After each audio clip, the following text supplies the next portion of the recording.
Hello, bye అండి. Hi, అందరూ బాగున్నారండి? మేము కూడా బాగున్నాము. వీడియో తీయటం లేట్ అయింది.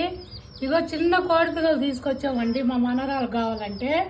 వాటికి సజ్జలు జొన్నలు ఇవన్నీ మిక్సీ పట్టి వేస్తున్నాము. చిన్నప్పుడు పట్టిస్తే పిసికేస్తే పేగులు కూడా బయటకు వచ్చాయండి. పావురాడి పిల్లలు కానీ పిసుకలు జరిగితే ఇంకో 2 ట్రప్పులు తెచ్చి ఆ ట్రప్పుల నిండా పెడతానండి. ఇక చూడండి, సజ్జలు మిక్సీ పట్టి వేస్తున్నాము. దొరకలేదండి, ఒక 6 దొరికినాయి. దొరుకుంటే ఒక 30-40 తీసుకొచ్చి 3 ట్రప్పులు పెట్టి మా మనవరాన్ని కూర్చోబెట్టి రోజు వాటి మేత వేసుకుంటాము. ఇంకా బొమ్మలు తాడిద్ది, కోడి పిల్లలు తాడిద్ది. ఇంటి సెకండ్ ఇయర్ వచ్చినా కూడా కోడి పిల్లలు, కుక్క పిల్లలు ఇవన్నీ కావాలండి మా మనవరాలకి.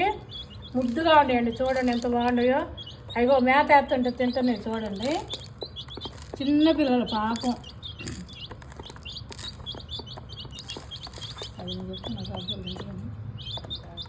ఇప్పుడు కూడా బొమ్మలు కావాలి ఆడుకునే దానికి. గ్లాస్ మంచిగా మన అబ్బాబ్బా తెచ్చుకోపో ఉంటుంది. కోడి పిల్లలు మాత్రం ఫోటో తెస్తుంది. నచ్చితే లైక్ చేయండి, షేర్ చేయండి, సబ్స్క్రైబ్ చేయండి. నాకు కూడా సపోర్ట్ చేయండి. బాయ్.